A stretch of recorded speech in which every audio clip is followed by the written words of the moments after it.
Time now to talk to another fantastic author. This is his book. It's called Season of Hate. His name is Michael Costello and he's all the way in very wet, cold Sydney. Welcome to the couch, Michael.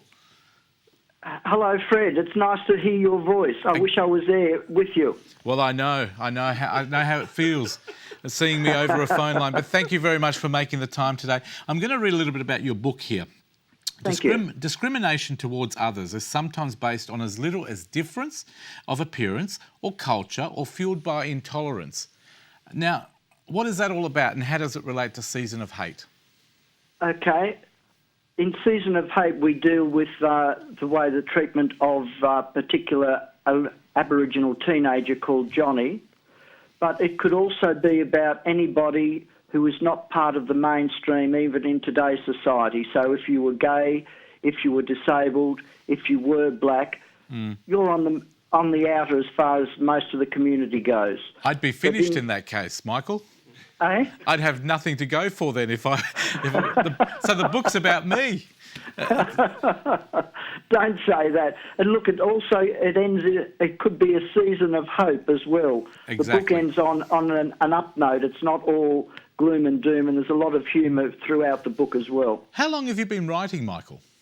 Oh, my God. I've been writing probably close to 30 years, but mainly for stage and film and television. Okay, and what made you go into writing books like this one, obviously to do with discrimination and intolerance? Well, I wanted to challenge myself. I wanted to be able to have a bigger canvas to explore some ideas and some thoughts. And I didn't know it was going to be a novel when I started, but it ended up, that's how I had to go. Now, having worked in television, film and media, etc., you would have seen a lot of discrimination and intolerance. Yes. I'm assuming that would have been a bit of a background of your research. Exactly. Also, I'm a gay man as well, and when I was working for the public service, particularly, I won't mention the actual area, but it was strictly, you did not let anybody know that you were gay, that you were different. Otherwise, there was no promotion, there was nothing. You would just be sidelined. Have you Sorry, go ahead. No, go ahead. I was going to say, have you had a lot of support from different communities about writing the book? Yes, I have. The people that I've approached, I've had some good feedback. Where I live in Sydney, I have some Aboriginal people living across the road and right next to me as well.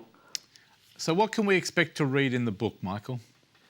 I think you're going to get a very moving story about the lives of this country town when the two boys go there as very young boys between the ages of 8 and 10.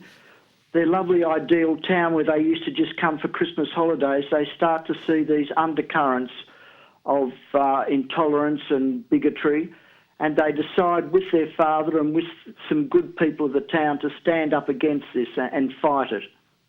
And they win in the end. So is it based on true stories or are they all fictitious? Fictitious.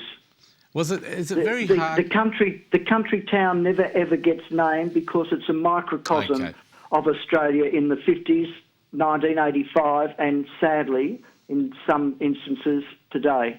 So who are you targeting the book at, Michael? I understand the minority groups as well, but are you targeting it specifically at different people? It's adult fiction. Hopefully it keeps the debate going about how we treat people in society, and hopefully with the debate that's going on about the Constitution and including Indigenous people into the Constitution, I hope it broadens people's ideas about that and just look at these communities, how we treat them and how they deserve a better go. Now, is this the only book that you're writing, or are you going to be writing more Seasons of Hate? Are you expanding?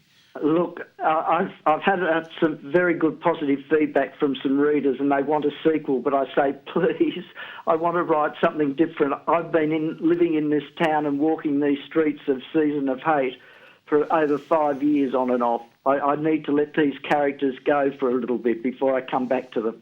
Now, I'm assuming you've been a victim of discrimination, as you said before, through the workplace, etc. So you've probably tasted a lot of what's in the book. I was very much a loner as a child as well. I didn't have the normal family. I didn't have any grandparents. My father wasn't on the scene. And when you were at school, you weren't included in any of those father and son get-togethers that they did. I was just some solitary, but it probably contributed to my writing because I sort of buried myself in the fantasy of books. So is there a message that you'd like to tell people who are maybe suffering or being involved in some sort of discrimination in the workplace or in any workplace and any lifestyle as well? Is there any advice you can give them? Well, I can only say from my own experience, near the end of my time in my workplace, I decided to speak up, say who I was, and I was marginalised, but I fought back for me and another group of people, and the thing that came about was we won. We won against the people who were discriminating against us, and they were chastised, and action was taken against them that this can't happen in the workplace to anybody, whether you're gay, whether you're black, whether you're disabled, what religion you come from. My advice is speak up, and if you can't speak up, get some people on your side who can speak up for you and will help you. Michael, how much is the book?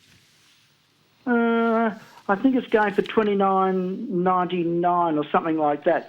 But it's on Booktopia, Book World. It's also an e-book as well, and I think you can get different prices for those. Yeah, it is $29.99. That is correct. You got that question right.